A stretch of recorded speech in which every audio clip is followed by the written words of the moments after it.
ಡಿಸೋಜಾ ಡಿಸೋಜಾ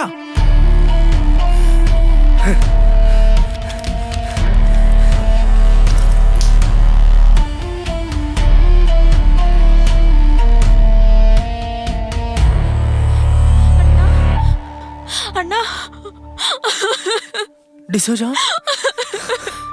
ಅಣ್ಣ ಅವನು ಏನಾಯ್ತು ಹೇಳಮ್ಮ ಹೇಳಮ್ಮ ಏನಾಯ್ತು ಹೇಳಮ್ಮ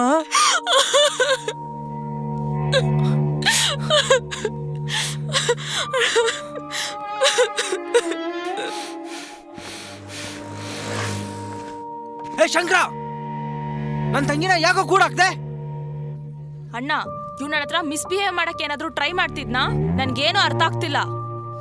ನಿಜ ಹೇಳೋ. ಕ್ಲಿಸ್ಟರ್, ಅವತ್ ನನ್ನ ಸಸಿಗಳು ಕಾಣೆ ಆಗೋಕೆ ನಿಮ್ಮ ತಂಗಿನೇ ಕಾರಣ ಅಂತ ಹೇಳಿದ್ದೀರಾ. ಪ್ರೀತಿಯಿಂದ ನಮ್ಮ ಅಣ್ಣನಿಗೆ ಗಿಫ್ಟ್ ಕೊಟ್ಟಿದ್ ವೈಟ್ ಶರ್ಟ್ ಈ ಹಾಳಾದ ಗಾಳಿ ಯಾಕಾದ್ರೂ ಬೀಸುತ್ತೋ ಎಲ್ಲ ಕೊಳೆ ಆಗೋಯ್ತು. ಇದಕ್ಕೆಲ್ಲ ಕಾರಣ ನೀನೇ ಅಂತ ನನಗೆ ಗೊತ್ತು. ಒಂದು ಕಚ್ಚಿ ಕಾಣಿಸ್ತೀನಿ.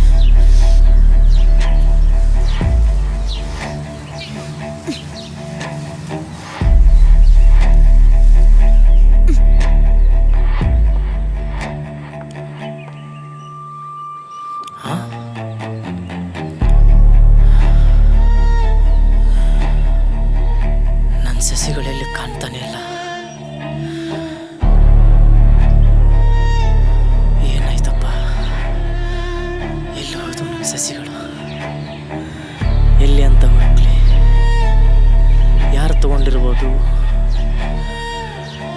ನೋಡ್ತೀನಿ.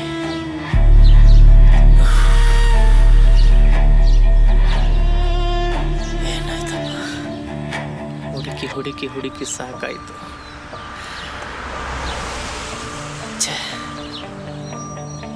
ನನ್ನ ಸಸಿಗಳು ಎಲ್ಲಿ ಹೋಯ್ತು ದೇವ್ರೆ? ಆದಷ್ಟು ಬೇಗ ನನ್ನ ಸಸಿಗಳು ಸಿಗ್ಲಪ್ಪ.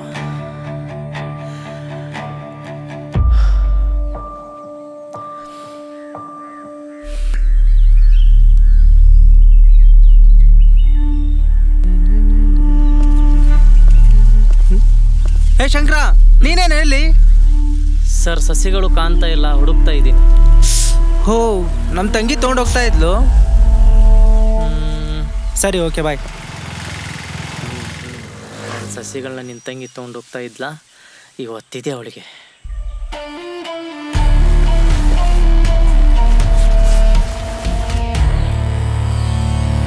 ಯಾರಾದರೂ ನಮ್ಮ ಏರಿಯಾದಲ್ಲಿ ಒಬ್ಬರು ನೋಡಿ ಒಂದಲ್ಲ ಒಂದಿನ ಬಂದು ನನಗೆ ಹೇಳ್ತಾರೆ ನಿನ್ನ ಸಸಿಗಳು ಇಲ್ಲಿದ್ದಾವೆ ಅಂತ.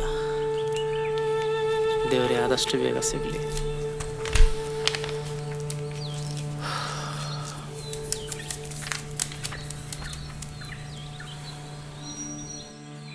Miss you.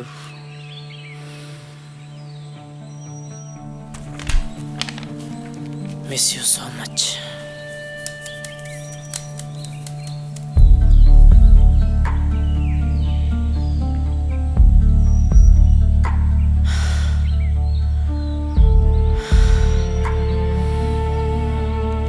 ಎಲ್ಲಿ ಸಿಗ್ತಾನೆ ಇಲ್ಲಲ್ಲಪ್ಪ. ಇನ್ನು ಎಷ್ಟಂತ ಓಡಾಡಬೇಕು. ಕೆಲವೊಬ್ಬರಿಗೆ ಅವು ಸಸಿಗಳು ಮಾತ್ರ, ಇನ್ನು ಕೆಲವೊಬ್ಬರಿಗೆ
ಸಸಿಗಳು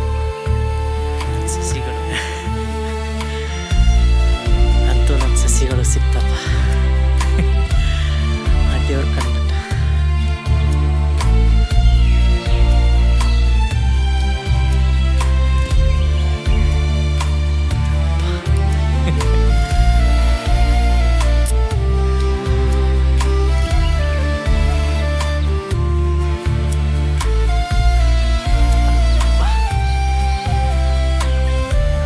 ಅಯ್ಯೋ ನನ್ನ ಮಗನೇ, ಆಫ್ಟರ್ ಆಲ್ ಸಸಿಗಳಿಗೋಸ್ಕರ ನನ್ನ ತಂಗಿನೇ ಕೂಡ ಆಗ್ತೀಯಾ? ಅಣ್ಣ ಬಿಡು, ಈ ಮೆಂಟ್ಲ ಹತ್ರ ಏನ್ ಮಾತು? ಏನು ನಾನ್ ಮೆಂಟ್ಲಾ? ಏ, ಏಯ್, ಏ, ಏ. ಕ್ಲಿಸ್ಟರ್, ಆಫ್ಟರ್ ಆಲ್ ಸಸಿಗಳ ಪ್ರಕೃತಿ ಮುಂದೆ ಎಲ್ಲರೂ ಆಫ್ಟರ್ ಆಲ್ಗಳೇ ತಿಳ್ಕೊಳ್ಳಿ. ಮಿಸ್ ಡಿಸೋಜಾ, ನೀವು ಸಸಿಗಳನ್ನ ಕಸ ತೊಟ್ಟೆಗೆ ಬಿಸಾಕಿದ್ರಿ. ಪ್ರಕೃತಿ ವಿಕೋಪ ಆಯ್ತಂದ್ರೆ ನಾವು ಕಸ ತೊಟ್ಟಿಲಲ್ಲ, ಸರ್ವನಾಶ ಆಗ್ಬಿಡ್ತೀವಿ. ನಿಮಗೆ 30 ನಿಮಿಷ ಪ್ರಜ್ಞೆ ತಪ್ಪಿದಾಗ ಗಾಳಿ ಇಲ್ಲ ಅಂದಿದ್ರೆ ಏನಾಗ್ತಿತ್ತು? ಸಸಿ ಬೆಳೆಸಿ ಆಮ್ಲಜನಕ ತಗೊಳ್ಳಿ. ಹಾಗೆ ಪ್ರಕೃತಿಯನ್ನು ಪ್ರೀತಿಸಿ ಕಾಪಾಡಿ.